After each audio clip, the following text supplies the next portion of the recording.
नमस्कार मित्रांनो, welcome to MPSC point. मित्रांनो, या व्हिडिओमध्ये आपण डेमोग्राफिक्स ऑफ इंडिया म्हणजेच लोकसंख्याशास्त्र व भारताची लोकसंख्या हा टॉपिक बघणार आहोत. अर्थशास्त्रातील अत्यंत महत्त्वाचा असा टॉपिक आहे.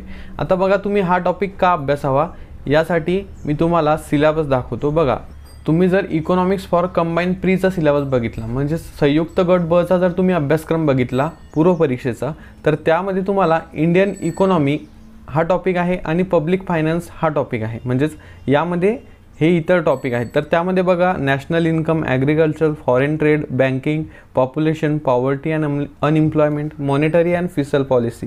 तर यामधील पॉप्युलेशन हा टॉपिक महत्त्वाचा आहे, कारण हा टॉपिक तुम्हाला पूर्व परीक्षेला आहे आणि पब्लिक फायनान्समधले हे 3 टॉपिक तुम्हाला अभ्यासायचे आहे. म्हणूनच पॉप्युलेशन हा अत्यंत महत्त्वाचा टॉपिक आहे, तोच आपण या व्हिडिओमध्ये बघणार आहोत. त्यानंतर जर तुम्ही राज्यसेवेची तयारी करत असाल तर स्टेट सर्व्हिसमध्ये बघा, प्रिलिम्समध्ये तुम्हाला इकॉनॉमिक्स अँड सोशल डेव्हलपमेंट असतं, इकॉनॉमीमध्ये डेमोग्राफिक्स असतं, डेमोग्राफिक्स म्हणजे लोकसंख्याशास्त्र, त्यानंतर पॉवर्टी असतं, इन्क्लुजन असतं आणि सोशल सेक्टर इनिशिएटिव्ह आणि सस्टेनेबल डेव्हलपमेंट इत्यादी टॉपिक असतात. म्हणूनच हा टॉपिक महत्त्वाचा आहे. त्यानंतर बघा, आता तुम्ही जर मेन्सचा सिलेबस बघितला असेल, MPSC state service mains paper 4चा सिलेबस बघितला असेल, तर त्यामध्ये आहे मॅक्रो इकॉनॉमिक्स आणि इंडियन इकॉनॉमी. ओके, तर मॅक्रो इकॉनॉमिक्स आणि यामध्ये आहे ग्रोथ अँड डेव्हलपमेंट. त्यामध्ये बघा, तुम्ही बघाल तर तुम्हाला 5वा आणि 6वा टॉपिक आहे पॉप्युलेशन, ह्युमन कॅपिटल आणि थेअरी ऑफ डेमोग्राफिक ट्रान्झिशन. म्हणजेच तुम्हाला सिलेबसमध्ये हा टॉपिक प्रत्येक परीक्षेला आहे, पूर्व परीक्षेला आहे, कंबाईनला आहे, मुख्य परीक्षेला आहे. तर हा टॉपिक आपण या व्हिडिओमध्ये अभ्यासूया. आता बघा, इथं आपल्याला राज्यसेवेमध्ये डेमोग्राफिक्स हा शब्द दिलेला आहे आणि इथं पॉप्युलेशन पण दिलेला आहे. तर पॉप्युलेशन आणि डेमोग्राफिक्स यामध्ये काय नेमका फरक आहे तो आपण बघूया. ओके, इन शॉर्ट मी तुम्हाला तो सांगतो. तर तुम्ही बघू शकता, तिथं मी डेफिनेशन लिहिलेलं आहे बघा. राजकीय किंवा भौगोलिक सीमेत राहणारे लोक म्हणजेच त्या देशाची लोकसंख्या. ओके, तर राजकीय किंवा भौगोलिक सीमा तुम्हाला माहीत असतील. आता बघा, महाराष्ट्र हे एक वेगळं राज्य आहे. हे आपण कशावरून ठरवतो, तर त्याची राजकीय आणि भौगोलिक सीमा ही इतर राज्यांपासून वेगळी आहे. ओके, म्हणजे आता महाराष्ट्राला लागून इतर राज्य आहेत, तर तिथे जे सीमा असते त्याला राजकीय किंवा भौगोलिक सीमा असे म्हणतात. आणि या एखाद्या प्रदेशामध्ये राहणारे लोक जे आहेत त्यांना, त्यांच्या संख्येला लोकसंख्या असे म्हणतात. आणि जनसांख्यिकी म्हणजे काय, तर मानवी लोकसंख्या आणि ती कशी बदलते याचा अभ्यास म्हणजे जनसांख्यिकी. म्हणजे थोडक्यात काय, यामध्ये मानवी लोकसंख्येचाच अभ्यास आहे, परंतु त्यामध्ये चेंजेस कसे होतात. उदाहरणार्थ डेन्सिटी असेल, म्हणजेच एखाद्या प्रदेशाची घनता असेल, लिंग गुणोत्तर असेल. तर इंग्लिशमध्ये जर तुम्हाला सांगायचं झालं तर लोकसंख्या म्हणजे the people living within a political or geographical boundary. आणि डेमोग्राफिक्स म्हणजे the study of human population and how they change. तर अशा प्रकारे आपल्याला या डेफिनेशनमधील फरक लक्षात घ्यायचा आहे. जवळपास दोघंही टॉपिक सेम आहेत, फक्त थोडा डिफरन्स आहे. ओके, म्हणजे यामध्ये फक्त आपल्याला कशी चेंज होते लोकसंख्या त्याचा अभ्यास असतो आणि त्यामध्ये फक्त लोकसंख्येचा अभ्यास असतो. बघा, लोकसंख्याशास्त्र व भारताची लोकसंख्या. आता पहिला टॉपिक आहे जगाची लोकसंख्या. Okay, world population. तर 2019मध्ये 767.35 करोड एवढी लोकसंख्या होती पूर्ण जगाची. ओके, आणि बघा, आता लोकसंख्या जास्त आहे त्यामुळे ही जी वृद्धी आहे ती तीव्र दराने जर होत असेल तर मानवाला एक इकोलॉजिकल क्रायसिसना सामोरे जावं लागतं. म्हणजेच काय, तर परिस्थितिकी संकटाला सामोरे जावं लागतं.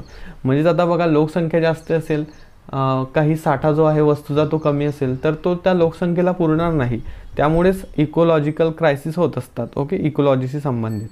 त्यानंतर जागतिक लोकसंख्या वाढीचे टप्पे बघा, काही माइलस्टोन आहेत की जिथे आता समजा 2019मध्ये एवढी लोकसंख्या आहे, 2022मध्ये एवढी होईल. तर हे जे आहेत ते माइलस्टोन आहेत, म्हणजे कितीने वाढेल काय वगैरे याचा अभ्यास केला जातो, तर त्याला माइलस्टोन असे म्हणतात. तर 1 अब्ज लोकसंख्या 1804मध्ये झाली होती. त्यानंतर 2 अब्ज लोकसंख्या 1927मध्ये, 3 अब्ज 1960मध्ये. आता हे रफली लक्षात ठेवायचं आहे. 1 अब्ज केव्हा होती 1804मध्ये, 2 अब्ज केव्हा होती 1927मध्ये. असं प्रकारे बघा, हा डाटा जो आहे तो तुम्ही लक्षात ठेवू शकता. तर इस्टिमेशन आहे बघा, एक अंदाज आहे युनायटेड नेशन्सचा. तर काय आहे अंदाज, 2024मध्ये लोकसंख्या जी आहे ती 8 अब्ज एवढी होईल. जगाच्या लोकसंख्येचा आपण विचार करतोय. ओके, तर 5 अब्ज लोकसंख्या कधी झाली होती, 1987 रोजी, 11 जुलै रोजी. म्हणजे 11 जुलै 1987ला 5 अब्ज लोकसंख्या पूर्ण झाली होती, त्यामुळे त्या दिवसाला जागतिक लोकसंख्या दिन म्हणून घोषित करण्यात आले आहे। तर 11 जुलै हा जागतिक लोकसंख्या दिन आहे आणि तो जागतिक लोकसंख्या दिन का आहे, तर त्या दिवशी 5 अब्ज जागतिक लोकसंख्या पूर्ण झाली होती म्हणून। त्यानंतर आता पुढची महत्त्वाची गोष्ट म्हणजे सर्वाधिक लोकसंख्येची प्रथम 10 देश। आता बघा, लोकसंख्या जी आहे ती प्रत्येक देशामध्ये वेगवेगळी आहे, त्याच्या एरियानुसार किंवा इतर फॅक्टर्स असतील तर त्याच्यानुसार। तर आता सर्वाधिक लोकसंख्येचे प्रथम 10 देश आपण बघूया। तर तुम्हाला माहीत असेल चायना 1 नंबरला आहे। तर किती टक्के लोकसंख्या आहे तिथे एकूण जगाच्या किंवा एकूण पृथ्वीच्या, तर 18.47%। त्यानंतर इंडिया आहे बघा, इंडियामध्ये 17.70% लोकसंख्या आहे। त्यानंतर युनायटेड स्टेट्स म्हणजेच US अमेरिका, तर यामध्ये 4.25% एवढी आहे। त्यानंतर नंबर आहे इंडोनेशियाचा, इंडोनेशियामध्ये 3.51% एवढी आहे। त्यानंतर Pakistan, Brazil, Nigeria, Bangladesh, Russia, Mexico आणि जपान। तर अशा प्रकारे मी इथं तुम्हाला 11 देश लिहिलेले आहेत। तर ही जी लोकसंख्या आहे मित्रांनो, ती प्रत्येक वर्षाला 80 दशलक्ष म्हणजेच 1.14% इन्क्रीज होत आहे, वाढत आहे। ओके, तर तुम्ही जर बघितलं असेल, आता बघा चायना इंडिया हे एशियाचा भाग आहे, त्यामध्ये सर्वात जास्त लोकसंख्या आहे, त्यामुळे एकूण लोकसंख्येपैकी 60% लोकसंख्या जी आहे ती एशियामध्ये आहे, आशियामध्ये आहे। त्यानंतर 15.5% जी लोकसंख्या आहे ती आफ्रिकेमध्ये आहे। ओके, या सिंपल गोष्टी आहेत, लक्षात ठेवा। आता तुम्ही मॅप बघू शकता, मॅपमध्ये चायना कुठे आहे, चायना केवढा आहे व त्याने इतकी लोकसंख्या व्यापलेली आहे, तर त्याचं क्षेत्र किती असेल, यासारख्या गोष्टी जर तुम्ही बघितल्या तर अभ्यास हा तुमचा इंटरेस्टिंग होऊन जात असतो आणि त्या स्वरूपामध्ये मग तुम्ही जास्त प्रिपेरेशन जी आहे ती चांगली करू शकता। आता बघा, भारताची लोकसंख्या आपण अभ्यासूया। भारताची लोकसंख्या, आता बघा आपल्याला लोकसंख्या कशी माहीत होत असते, तर याचं एक बेसिक जे फॉर्म आहे माहीत करण्याचा, तो म्हणजे जनगणना म्हणजे सेन्सस। तुम्हाला माहीत असेल शेवटची सेन्सस 2011 मध्ये झाली होती, परंतु तुम्हाला माहीत आहे का पहिली अधिकृत जनगणना कधी झाली होती, तर पहिली अधिकृत जनगणना 1872 मध्ये झाली होती। ओके, आणि नियमित शृंखलेची जनगणना म्हणजे आता शृंखला बघा काय प्रत्येक 10 वर्षांनी होणार आहे, म्हणजे 2011 मध्ये झाली, त्यानंतर 2001 मध्ये, 1991 मध्ये। तर ही शृंखलेची जनगणना अशी केव्हा सुरू झाली, 1881 पासून सुरू झाली। तर 2011 ची जनगणना ही शेवटची जनगणना आहे आतापर्यंत। तर ती जनगणना 1872 पासून 15वी आहे, तर 1947 म्हणजे स्वातंत्र्यापासून 7वी जनगणना आहे। ओके, एवढं तुम्ही लक्षात ठेवू शकता। आता बघा, लोकसंख्या वाढीचे काही कल आहेत, ट्रेंड्स ऑफ पॉप्युलेशन ग्रोथ आहे, तर ते आपण अभ्यासूया। तर 20व्या शतकापासून भारताच्या लोकसंख्येचा वाढीचा अभ्यास केल्यास असे दिसून येते की 1901 पासून भारताची लोकसंख्या ही सतत इन्क्रीज होत गेलेली आहे, सतत वाढत गेलेली आहे। तर मी इथं बघा लोकसंख्या दशलक्षमध्ये आणि त्याचा वाढीचा दर इथे मेन्शन केलेला आहे, तो टेबलमध्ये तुम्ही बघू शकतात। बघा टेबलमध्ये मी इन डिटेल सर्व काही दिलेलं आहे। तर आपल्याला या डाटाचं इंटरप्रिटेशन करणं अतिशय महत्त्वाचं आहे, म्हणजे या डाटावरून नेमकं आपल्याला काय समजतं त्यासाठी हा चार्ट मी इथे दिलेला आहे। बघा 1901 मध्ये लोकसंख्या 238.34 एवढी होती, 1911 मध्ये 252.09 इतकी होती आणि 1921 मध्ये 251.32। त्यानंतर पुढे बघा 2011 मध्ये डायरेक्टली बघूया 1210.57। ओके, तर अशा प्रकारची लोकसंख्या दशलक्षमध्ये वाढत गेलेली आहे आणि वाढीचा दर जर तुम्ही बघाल अगोदर 5 होता, त्यानंतर इथे मायनसमध्ये आहे 11, 14, 13, 21, म्हणजेच दर जो आहे तो तुम्ही इथे बघू शकत आहात। केव्हा केव्हा मायनसमध्ये आहे आणि मोस्ट ऑफ द टाइम्स तो प्लसमध्ये आहे, पॉझिटिव्ह आहे। तर आता बघा हा जो दर आहे तो कशावर अवलंबून असतो हे आपण बघूया। तर depends on the rate of population depends on migration म्हणजे स्थलांतर, बर्थ रेट म्हणजेच जन्मदर आणि डेथ रेट म्हणजेच मृत्यूदर। आता मायग्रेशन काय आहे, स्थलांतर काय आहे, बघा एखादी व्यक्ती जर एका ठिकाणाहून दुसऱ्या ठिकाणी स्थलांतरित होत असेल किंवा जात असेल तर त्याला मायग्रेशन असे म्हणतात। मायग्रेशन म्हणजे काय, आता फक्त आपण आपल्या गावून शहराच्या गावी गेलो 1-2 दिवसासाठी त्याला मायग्रेशन नाही म्हणत, तर परमनंटली कोणता व्यक्ती किंवा बऱ्याच वर्षांसाठी जात असेल तेव्हा त्याला मायग्रेशन असे म्हणतात. आता मायग्रेशनचे देखील प्रकार आहेत, इथं मी मेन्शन केलेले नाहीत, परंतु मी तुम्हाला ओरली सांगतो. परदेशातून भारतात येत असेल व्यक्ती, म्हणजेच परदेशातून भारतात स्थलांतर होत असेल तर त्याला आगमन स्थलांतर म्हणतात, इन मायग्रेशन म्हणतात किंवा इममायग्रेशन म्हणतात. ओके, इम म्हणजेच IM लक्षात ठेवा. त्यानंतर जेव्हा एखादी व्यक्ती भारतातून परदेशात स्थलांतरित होत असेल तर तेव्हा त्याला परागमन स्थलांतर म्हणजेच आउट मायग्रेशन म्हणतात. अशा प्रकारे हे मायग्रेशनचे 2 टाईप्स आहेत आणि या दोन्ही मायग्रेशनमधला जर फरक असेल तर त्याला निव्वळ स्थलांतर असे म्हणतात, म्हणजेच नेट मायग्रेशन असे म्हणतात. या गोष्टी महत्त्वाच्या नाही, परंतु एक व्याख्या म्हणून किंवा एक नॉलेज म्हणून लक्षात ठेवू शकता. Migration, in migration, out migration काय आहे तर यातील जो फरक असतो मित्रांनो, म्हणजेच आगमन स्थलांतर आणि परागमन स्थलांतर याच्यामधील जो फरक असतो तर तो अतिशय कमी असतो. त्याच्यामुळे पॉप्युलेशनचा रेट हा तेवढासा बदलत नाही. Okay, not much change in population, इथं मी लिहिलेलं देखील आहे. मायग्रेशनमुळे तेवढा चेंज होत नाही ग्रोथ रेट ऑफ पॉप्युलेशनमध्ये. तर बर्थ रेट आणि डेथ रेट या 2 गोष्टींमुळे पॉप्युलेशनमध्ये सर्वात जास्त चेंज होत असतो. आता तुम्हाला माहीत नसेल बर्थ रेट म्हणजे काय आणि डेथ रेट म्हणजे काय. आता यासाठी तुम्ही स्टेट बोर्ड वाचणं अतिशय महत्त्वाचं आहे. तर स्टेट बोर्ड जर तुम्ही वाचले नसतील तर ते वाचून घ्या, तेव्हा तुम्हाला या सर्व कॉन्सेप्ट ज्या आहेत त्या कळत असतात आणि तुम्ही कितीही कठीण पुस्तक वाचा तुम्हाला ते नक्की समजत असते. बर्थ रेट काय आहे, जन्मदर काय आहे बघा. एका वर्षामध्ये 1000 लोकसंख्येमागे जन्माला आलेल्या बालकांची संख्या. डेथ रेट म्हणजे काय, याच्या विरुद्ध आहे. एका वर्षात 1000 लोकसंख्येमागे मृत्यू पावलेल्या व्यक्तींची संख्या म्हणजेच डेथ रेट. ओके, आता 1000 व्यक्तींमागे जन्माला आलेल्या व्यक्ती ज्या असतात किंवा बालकं जे असतात ती मोस्टली 50च्या आत असतात, किंवा आता तो डाटा जो आहे तो एक्झॅक्टली तुम्हाला पुढे समजेलच, परंतु एक रफली मी तुम्हाला सांगत आहे. त्यानंतर net rate of population. Okay, म्हणजेच निव्वळ लोकसंख्या वाढीचा दर कसा काढतात, तर यासाठी सूत्र आहे जन्मदर वजा मृत्यूदर. तर जन्मदरातून जर मृत्यूदर वजा केला तर आपल्याला निव्वळ लोकसंख्या वाढीचा दर जो आहे तो मिळत असतो. एक फॉर्म्युला लक्षात ठेवू शकता, तुम्हाला कुठेही तो कॅल्क्युलेट करायचा नाही आहे, पण परीक्षेमध्ये जर करेक्ट तुम्हाला फॉर्म्युला विचारला तर तुम्ही हा तिथं करेक्ट ऑप्शन म्हणून निवडू शकता. त्यानंतर पुढे आहे स्टेजेस ऑफ पॉप्युलेशन ग्रोथ, म्हणजेच लोकसंख्या वाढीचे टप्पे. तर लोकसंख्या वाढीचे एकूण 4 टप्पे आहेत. ओके, इथे तुम्ही बघू शकतात. पहिला टप्पा आहे स्थिर लोकसंख्येचा काळ. हा काळ म्हणजेच 1901 ते 1921 पर्यंतचा काळ, म्हणजेच जवळपास तुम्ही यामध्ये 20 वर्षाचा काळ हा आहे. त्यानंतर दुसरी स्टेज म्हणजे मंद वाढीचा काळ, म्हणजेच लोकसंख्या कोणत्या काळामध्ये जास्त वाढलेली आहे कमी वाढलेली आहे हे आपल्याला यावरून रफली समजत असतं. 1921 ते 1951चा हा काळ आहे मंद वाढीचा काळ. त्यानंतर वेगवान उच्च वाढीचा काळ.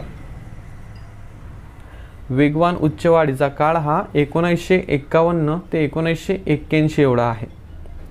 उच्च वाढ मात्र घसरत्या दराची स्पष्ट चिन्हे दर्शवणारा काळ 1981 ते 2011 एवढा आहे. आता बघा, याविषयी काही महत्त्वाच्या गोष्टी आहेत ज्या तुम्हाला माहीत असायला हव्या. बघा, 1911 ते 21 या कालावधीत लोकसंख्या वाढीचा दर निगेटिव्ह होता. मी तुम्हाला अगोदर देखील सांगितलं, तो किती होता, -0.31 होता. ओके, इथं तुम्हाला या चार्टमध्ये देखील दिसेल. इथं बघू शकतात तुम्ही 0.31 आहे मायनसमध्ये. तर यामुळेच 1921 या वर्षाला महाविभाजक वर्ष म्हणतात, म्हणजे इयर ऑफ ग्रेट डिवाइड असं म्हणत असतात. का म्हणतात तर तुम्हाला कारण माहीत असायला हवं की 1911 ते 1921 या कालावधीत लोकसंख्या वाढीचा जो दर होता तो पहिल्यांदाच निगेटिव्ह होता, -0.31 एवढा होता, म्हणून त्या वर्षाला महाविभाजक वर्ष असं म्हणतात. त्यानंतर मंदवाढ. या मंदवाढीला मोर्टॅलिटी इंड्यूस्ड ग्रोथ असेही म्हणतात, म्हणजेच मर्तताधारित वाढ असे म्हणतात. म्हणजे यामध्ये मृत्यूदर कमी झालेला होता या काळामध्ये, इन शॉर्ट तर कमी झालेला होता. कोणता काळ आहे मंदवाढीचा, तर तुम्ही बघू शकता 1921 ते 1951. तर हा दर जो आहे तो कमी का झाला होता याची देखील कारणं आहेत. 2 बेसिक कारणं आहेत इथं मृत्यूदर कमी होण्याची.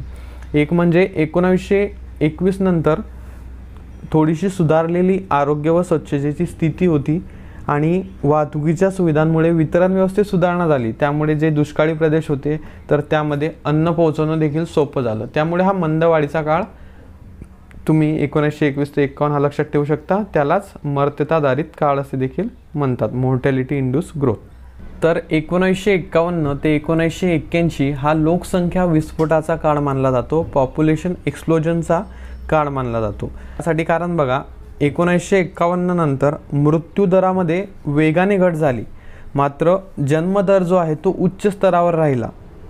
त्यामुळे या काळात लोकसंख्या जी आहे ती खूप उच्च दराने वाढली मित्रांनो, आणि यामुळेच लोकसंख्या विस्फोटाचा काळ याला म्हटलं जातं।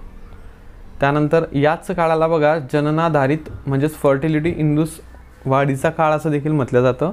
तर का म्हटलं जातं याचं कारण मी तुम्हाला अगोदर सांगितलंच आहे। 1981 नंतर लोकसंख्या वाढली असली तरी वाढीचा दर जो आहे तो घसरत आहे। त्यानंतर डिस्ट्रीब्युशन ऑफ पॉप्युलेशन म्हणजे लोकसंख्येचे वितरण। आता बघा, तुम्हाला माहीत असेल 2011 नुसार जी जनगणना आहे ती 1.21 बिलियन एवढी आहे। तुम्हाला स्क्रीनवरती आकडा दिसतच असेल। तर 1.21 बिलियन एवढी 2011 नुसारची लोकसंख्या आहे। आता प्रचंड त्यामध्ये वाढ देखील झालेली आहे। तुम्हाला लेटेस्ट जी जनगणना आहे ती तुम्ही गुगलवर सर्च करू शकतात की किती आहे इंडियाची। तर यातील बघा, आता लोकसंख्या ही प्रत्येक राज्यामध्ये सारखी आहे का, तर नक्कीच नाही, सारखी नाही, वेगवेगळी आहे। तर 50% जी लोकसंख्या आहे ती फक्त 5 राज्यांमध्ये आहे आपल्या भारतातील। तर कोणते राज्य आहेत? उत्तर प्रदेश, यामध्ये 19 करोड आहे जवळपास, महाराष्ट्र 11 करोड, बिहार 10 करोड, वेस्ट बेंगॉल 9.13, आंध्र प्रदेश 8.46। तर हा 2011 नुसारचा डाटा आहे। तर उत्तर प्रदेशमध्येच टोटल लोकसंख्येच्या 10% लोकसंख्या ही समाविष्ट झालेली आहे। तर आता तुम्हाला माहीत असेल की कोणत्या राज्यामध्ये जास्तीत जास्त लोकसंख्या ही आहे। आता डेन्सिटी ऑफ पॉप्युलेशन। आता डेन्सिटी म्हणजे काय हे लक्षात घ्या, घनता म्हणजे काय हे लक्षात घ्या। बरेच असे जंगलं आहेत, त्यामध्ये जंगलांमध्ये जी झाडं आहेत तर ती झाडं किती आहेत ही म्हणजे त्या जंगलाची घनता झाली। तसं आपला भारत देश आहे, त्यामध्ये एखाद्या प्रदेशामध्ये किती लोक आहेत म्हणजे एखाद्या क्षेत्रामध्ये किती लोक आहेत तर ती त्या क्षेत्राची घनता आहे। ओके, सो लोकसंख्येची घनता बघा, एकूण लोकसंख्या कशी काढतात ते आपल्याला फॉर्म्युला आहे, एकूण लोकसंख्या डिवायडेड बाय एकूण क्षेत्रफळ। म्हणजे एखाद्या प्रदेशाची लोकसंख्या किती आहे त्याला त्या प्रदेशाच्या क्षेत्रफळाने डिवाइड केलं की आपल्याला लोकसंख्येची डेन्सिटी म्हणजेच लोकसंख्येची घनता ही माहीत होत असते। ओके, तर आता तुम्हाला माहीत असेल की हायेस्ट पॉप्युलेशन डेन्सिटी कुठे आहे तर दिल्लीमध्ये आहे।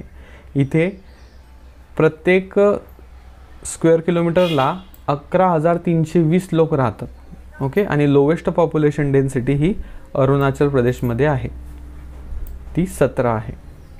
तर आता वर्षानुसार घनता दिलेली आहे इथं भारताची। ओके, सो 2011 मध्ये 382 पर चौरस किलोमीटर म्हणजे स्क्वेअर किलोमीटर, 2001 मध्ये 325 पर स्क्वेअर किलोमीटर, 1991 मध्ये 267 डेन्सिटी पर स्क्वेअर किलोमीटर, 1981 मध्ये 216, 1971 मध्ये 177, 1961 मध्ये 142, 1951 मध्ये 117 आणि 1941 मध्ये 103। म्हणजे तुम्ही बघू शकता 2011 मध्ये घनता ही निश्चितच वाढलेली आहे आणि प्रत्येक वर्षामध्ये बघा वाढत आहे। 103, 117, 142, 177, 216 म्हणजे ती युनिफॉर्मली वाढतच चाललेली आहे। त्यानंतर पुढचा महत्त्वाचा टॉपिक म्हणजेच सेक्स कॉम्पोजिशन ऑफ पॉप्युलेशन, लिंग रचना। स्त्री पुरुष समानतेचा स्तर दर्शवण्यासाठी लिंग रचना जी आहे ती अभ्यासणे महत्त्वाचे आहे। तर लिंग गुणोत्तर म्हणजे काय, तर 1000 पुरुषांमागे स्त्रियांची संख्या किती आहे हे लिंग गुणोत्तर आपल्याला दर्शवते। म्हणजे सेक्स रेशो म्हणजेच लिंग गुणोत्तर बरोबर number of total females upon number of total males into 1000। म्हणजे स्त्रियांच्या टोटल संख्येला पुरुषांच्या टोटल संख्येने डिवाइड केल्यानंतर जर या किमतीला आपण 1000 ने गुणले तर आपल्याला लिंग गुणोत्तर मिळत असतं। तर लिंग गुणोत्तर बघा, आता नेहमी काय असतं की पुरुषांची संख्या म्हणजे 1000 असेल तर स्त्रियांची संख्या ही 900 ते 950च्या दरम्यान असते। ओके, तर आपण इयर वाईज सेक्स रेशो किती होता ते बघूया. तर 1961 मध्ये सेक्स रेशो हा 941 एवढा होता. त्यानंतर 1971 मध्ये सेक्स रेशो 930 एवढा होता. 1981 मध्ये 934 एवढा होता. 1991 मध्ये 927 एवढा होता. 2001 मध्ये 933 एवढा होता. 2011 मध्ये 943 एवढा होता. तर आता हा सेक्स रेशो जर तुम्ही बघाल तर हा बेसिकली 900 ते 950च्या दरम्यान आहे. तर हा सेक्स रेशो म्हणजेच महिलांची संख्या पुरुषांपेक्षा कमी का आहे याची काय कारणे आहेत, तर ती कारणे आपण लक्षात घेऊया. त्याआधी बघा, PCPNDT हा ॲक्ट देखील मी तुम्हाला समजून सांगतो. 1994चा ॲक्ट आहे, pre conception and pre natal diagnostic techniques act. तर हा ॲक्ट काय आहे ते मी पुढे तुम्हाला रिझनमध्ये सांगणारच आहे. बघा, स्त्रियांची संख्या पुरुषांपेक्षा कमी का आहे, तर याची काही कारणं आहेत. तर आपण बेसिकली 5 महत्त्वाची कारणे यामध्ये डिस्कस करूया.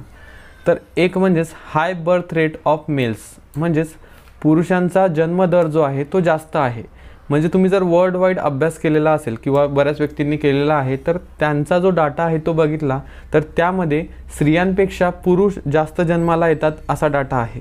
ओके, म्हणजेच आरोग्य केंद्रे, स्थानिक स्वराज्य संस्था इत्यादीकडून आपल्याला जी माहिती मिळत असते तर त्यामध्ये स्त्री पुरुषांच्या संख्येत असंतुलन जन्मापासूनच सुरू होते असं आपल्याला कळते. आणि हा एक निसर्ग नियम आहे.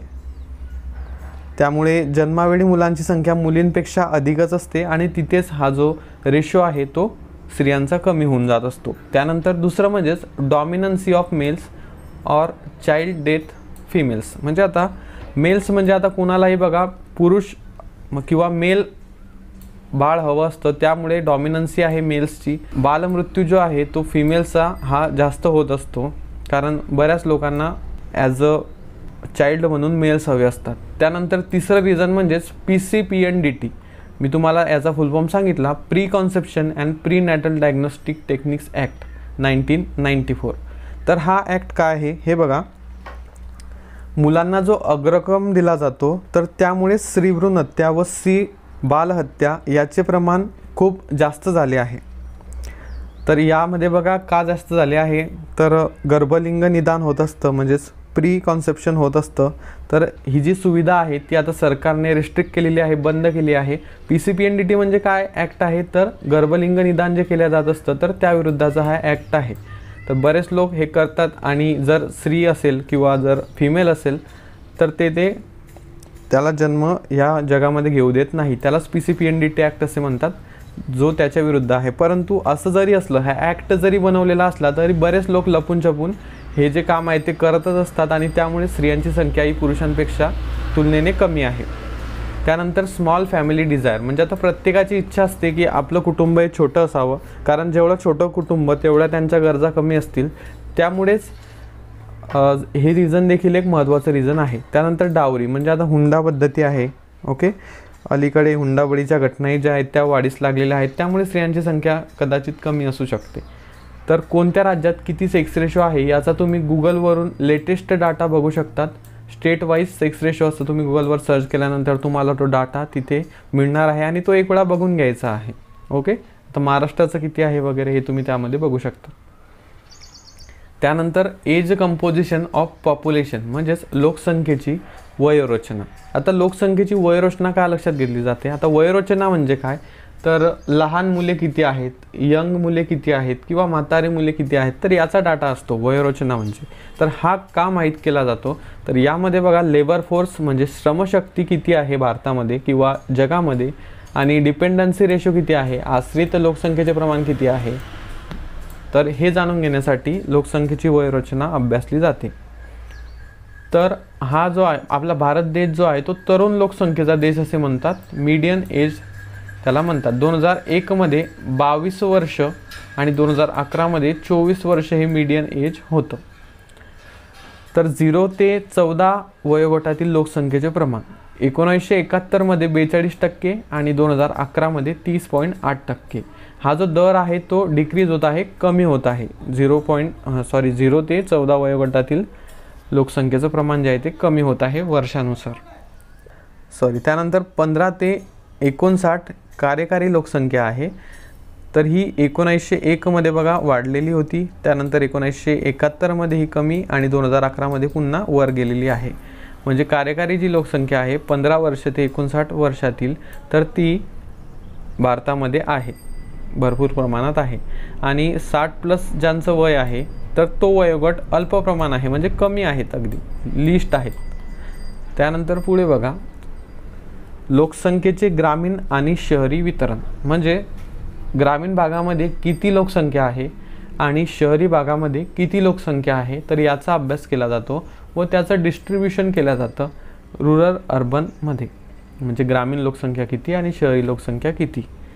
तर भारतामध्ये तुम्हाला माहीत असेल 6.4 लाखांपेक्षा अधिक खेडे आहेत, अधिक गावं आहेत. म्हणजे जी 68.8% लोक आहेत ते खेड्यामध्ये राहतात, गावामध्ये राहतात, आणि 31.15 जे लोक आहेत ते शहरामध्ये राहतात. तर 68% लोक गावामध्ये राहतात. तर आता बघा, इथं वर्ष दिलेले आहेत मी, आणि इथं लोकसंख्येतील प्रमाण दिलेलं आहे जे पर्सेंटेजमध्ये आहे. म्हणजे ग्रामीण भागामध्ये किती लोकसंख्या आहे, किती टक्के लोकसंख्या होती आणि शहरी भागांमध्ये किती होती. तर जर आपण 1901चा विचार केला तर 89.2% ग्रामीण लोकसंख्या तेव्हा होती, म्हणजे भरपूर प्रमाणात होती, आणि शहरी लोकसंख्या फक्त 10% होती. आणि जर तुम्ही 2011चा डाटा बघितला तर 68.85% लोक हे खेड्यामध्ये राहतात आणि 31.15% लोक शहरांमध्ये राहतात. म्हणजे शहरामधील जे लोक आहेत ते त्यांची संख्या जी आहे ती निश्चितच इन्क्रीज झालेली आहे आणि खेड्यांमधील संख्या कमी झालेली आहे. म्हणजे याचं कारण बेसिक म्हणजे लोक उद्योगधंद्यांसाठी किंवा इतर कारणासाठी शहरामध्ये स्थलांतर होत असतात, त्यामुळेच गावातील लोकसंख्या कमी होत आहे आणि शहरातील लोकसंख्या वाढत आहेत. एक बेसिक गोष्ट म्हणजे शहरामध्ये जे तृतीयक व्यवसाय केले जात असतात त्याच्यामुळे शहरी लोकसंख्या वाढत आहे.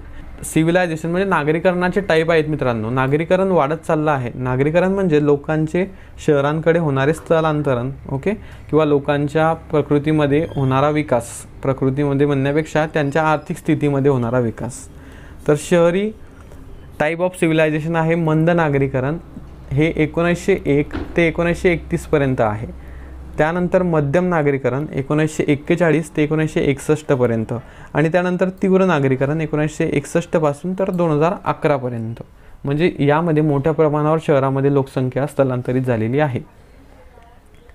ग्रामीण लोकसंख्या कमी होऊन शहरी लोकसंख्या वाढत आहे, मी तुम्हाला अगोदर देखील सांगितलं. त्यानंतर आता भारतातील नागरीकरण, आपण ह्या 3 ज्या स्टेजेस आहेत त्या इथे बघितल्या, त्याच आता इथे देखील आहे. याच्या 3 स्टेजेस आहे. मंद नागरीकरण, तर याविषयी इन डिटेल माहिती बघा. मंद नागरीकरण 1901 ते 31 या कालावधीमध्ये होते, आणि या कालावधीमध्ये 0.98ची सरासरी वार्षिक वृद्धी घडून आली, 98%ची, आणि नागरी लोकसंख्या 26 दशलक्षवरून 33 दशलक्षपर्यंत वाढली. ओके, म्हणजे 26 वरून 33 म्हणजे नागरी लोकसंख्येमध्ये वाढ झाली. त्यानंतर मध्यम नागरीकरण, या कालावधीमध्ये 135.86%ची सरासरी आर्थिक वृद्धी घडून आली आणि 35 दशलक्षहून 79 दशलक्षपर्यंत ती वाढली. तीव्र नागरीकरण 1961 ते 2011 377.8%हून आर्थिक वृद्धी जी आहे ती झाली आहे, आणि 79 दशलक्षहून 377 दशलक्षपर्यंत लोकसंख्या जी आहे ती वाढलेली आहे शहरी. तर भारतातील शहरे द्वितीयक व्यवसायाच्या ऐवजी तृतीयक व्यवसायांच्या आधारावर विकसित होत आहे. तृतीयक व्यवसाय तुम्हाला माहीत असतील, सेवा क्षेत्र त्याला आपण म्हणत असतो. तर भारतातील नागरीकरण अन्य देशांच्या तुलनेने 2001 मधील बघा, चायनामध्ये 36% लोकसंख्या ही शहरात राहते, आणि पाकिस्तानमध्ये 33%, वर्ल्डमध्ये ॲव्हरेज 54% ॲज ऑफ 2014 डाटानुसार, आणि इंडियामध्ये 31.2%. त्यानंतर नागरी लोकसंख्येचे वितरण बघा. आता शहरामध्ये लोकसंख्येचे वितरण कसे चाललेले आहे ते बघू. तर प्रत्येक राज्यामध्ये वेगवेगळे लोक राहतात, ओके, म्हणजेच नागरी लोकसंख्या जी आहे ती प्रत्येक राज्यामध्ये वेगवेगळी आहे. राज्यनिहाय अत्यंत असमानता यामध्ये आहे. 51.1% नागरी लोकसंख्या एकूण 5 राज्यांमध्ये एकवटलेली आहे. म्हणजे एकूण नागरी लोकसंख्येपैकी ऑलमोस्ट हाफ ऑफ दी नागरी लोकसंख्या ही 5 राज्यांमध्ये आहे. तर ते 5 राज्य कोणते आहेत, तर महाराष्ट्र, उत्तर प्रदेश, वेस्ट बेंगॉल, तमिळनाडू आणि आंध्र प्रदेश. तर हे ते 5 राज्य आहेत. आणि इतर 30% लोकसंख्या 30.7% 6 राज्यांमध्ये आहे. एक म्हणजेच गुजरात, कर्नाटक, मध्य प्रदेश, राजस्थान, बिहार आणि दिल्ली. आणि उर्वरित जी लोकसंख्या आहे ती 18.2% आहे, ती इतर राज्यांमध्ये आणि केंद्रशासित प्रदेशांमध्ये आहे.